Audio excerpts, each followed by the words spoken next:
In my last video, Invisible Helicopter Parenting, I used the term parenting industrial complex. I thought I was clever and come up with it myself. Obviously, it's a play on the term military industrial complex.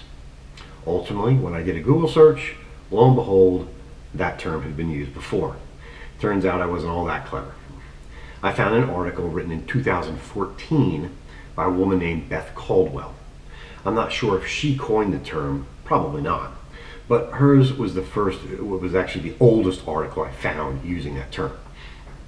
She used it in the exact way I had thought to use it. If you do a search, you'll find several other articles using that term as well. I put a few links in the description below if you'd like to read those articles and see how they use that term. Now, as always, before I get into this video, I want to ask that you subscribe to my channel. And if you like what you hear, please like the video and share it with others. I hope to grow my channel enough to get a publisher interested in my book. Now, although I'd love to take credit for coming up with that term, parenting industrial complex, actually I'm happy that it's been around and used in the way I thought to use it. Why would I be happy? Because it means that I'm not alone in my frustration with finding good quality advice for parents to use to help them raise their kids. First, let me give you the quick definition of military industrial complex. President Dwight D. Eisenhower coined the phrase in 1961 to describe the relationship between the military and the defense industry, which supplies the military with weapons, equipment, and services. He used it negatively to portray the powerful influence of the coordination between military contractors, politicians, and lobbyists. The goal, money of course. Get the federal government to constantly and consistently increase its military budget and everybody wins. Now, who is everybody? Military contractors get big government contracts. Lobbyists get paid big bucks to encourage politicians to agree to those contracts. And what do the politicians get? Big financial contributions to their campaigns. See? Everybody wins. Now, upon graduation, my son will be an officer in the United States Air Force. So ultimately, I would agree that our military budget should be sufficient to support our troops doing their job to keep us safe around the world. Now, what is sufficient? I don't know. I'll leave that to people much more knowledgeable than me regarding our military readiness. Now, what did Beth mean when she used the term parenting industrial complex? She meant the same thing that popped into my head when I thought up that term just years after she did.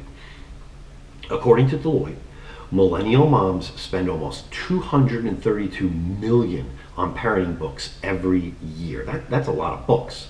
The question is, how much value are those moms getting from all those books they buy? When I first mentioned this concept to my wife, she laughed. She said, "Don't you remember when I threw out all those baby books?" Of course, I didn't remember. Our son was a terrible sleeper, and she was desperate to get him to sleep. She bought several books on how to get your baby to sleep through the night. She Googled all kinds of articles to try and come up with something, anything. Ultimately, she figured out on her own what worked for our son. None of those books or articles really did her any good. She threw them all out in disgust. Now, she laughed when she told me that story now, but her response back then was exactly what I was thinking about when the term parenting industrial complex popped into my head. Since writing my book, and especially after starting this channel, I've done so much research, putting together these videos. And in doing that, I've learned a great deal about the parenting industrial complex. I'm still shocked when I see some short someone has posted here on YouTube and 10,000 or 50,000 people have watched it. I mean, there are all kinds of intelligent and clever content providers coming up with entertaining and heartfelt videos. You've probably seen many of them here on YouTube. With the number of subscribers they have and the number of views they get, I'm sure they're making decent money. But again, the big question is, did it help you? You may have been entertained, but did it help you solve some parenting problem you were dealing with? How many parenting books have you purchased? Did you get any quality return on those investments? And it is an investment. At somewhere around 20 bucks a book, you can quickly add up to a big sum. Did any of those books provide you insight on raising your child to become the adult you hope them to eventually be? I've mentioned in previous videos that the vast majority of what passes for parenting advice is really just tips, tricks, and hacks. Now, I've seen all kinds of very intelligent and clever tips, tricks, and hacks here on YouTube that I'm sure were very helpful for many parents in a given situation for a specific problem they're having with their child. But tips, tricks, and hacks don't produce healthy, happy, well-adjusted adults in the long run. They don't. They can't. They can be very helpful for some specific issue you're dealing with, but they don't, and they can't help you over the long run raising your child. Tips, tricks, and hacks don't help you construct the road, the pathway that slowly and steadily helps your child grow from a newborn baby to an 18-year-old ready to handle the big bad world. Think about it this way. Tips, tricks, and hacks are like snacks. Some of them are healthy. Some are important for a much needed sugar rush to get you through the afternoon. I'm not talking about sitting on the couch on a Saturday or Sunday in the fall watching football while you down a whole bag of potato chips or a bowl of popcorn or whatever your thing is. I'm talking about snacks as a quick fix until you get to your next meal.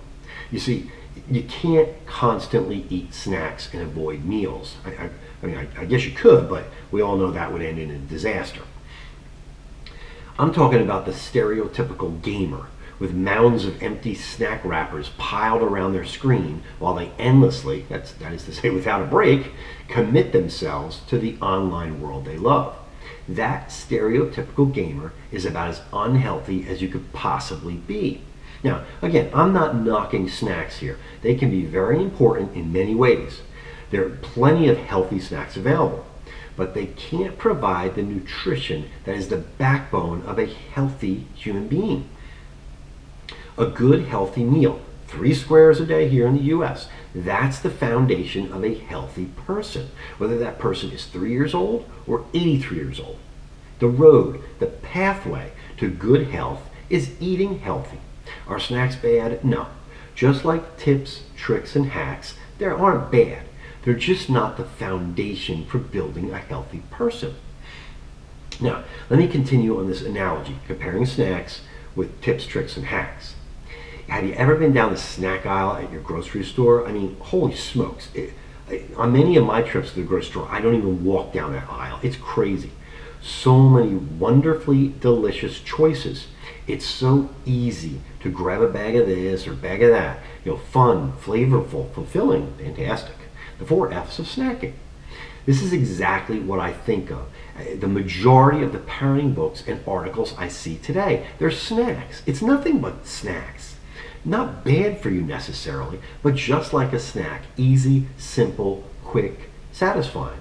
But not the basis, not a foundational road or pathway to build a healthy adult. Snacks. I hope you take a minute to think about some of the parenting content you've consumed in the last few weeks or a few months. I really actually recommend you pause this video and think about it. We're talking about kids, your kids, my kid, all those kids that need a healthy meal every day, 3 times a day. A good diet is at the core of a healthy person. Eating fruits and vegetables. A well-balanced diet gives us not just physical strength, but mental strength. The whole reason I'm doing this, making videos, why I wrote my book, I see kids everywhere eating nothing but snacks. Now, again, that's to say, being raised on nothing but tips, tricks, and hacks. And it seems obvious to me. That's a big part of the fundamental problem over the last few generations on why so many of our kids are broken. Imagine if you raise your kids on nothing but snacks. It's not a pretty picture. It doesn't take much imagination to see where that leads. It leads us here, where we are as a country right now, today, unhealthy kids. Unhealthy in every way, mind, body, spirit. We have to stop this. If you're doing this, you've got to consider stopping it. We're talking about our kids. The kids that will ultimately be running this country. The future doctors and lawyers, the plumbers, the mechanics. Every job that needs to get done to keep our country moving forward. Broken kids can't do those jobs. Kids that are raised on nothing but snacks can't do it. So many people watched the things I did with my young son and shook their heads at me. I challenged him. I challenged my son as often as possible in as many ways as possible. I made sure that he was eating a healthy meal every day. That's to say, I was guiding him down a path that was leading him towards a healthy adult life. Eating your vegetables. Most of us don't really like eating our vegetables, but every one of us knows they're good for us. I made sure my son was eating his vegetables every day. He didn't always like them, but I knew it was important that he eat them. The path to a healthy adult is not always pleasant. It's not comfortable. It's not like eating a snack. Snacks are fun and tasty and wonderful, and sometimes eating snacks is fine, but not for every meal.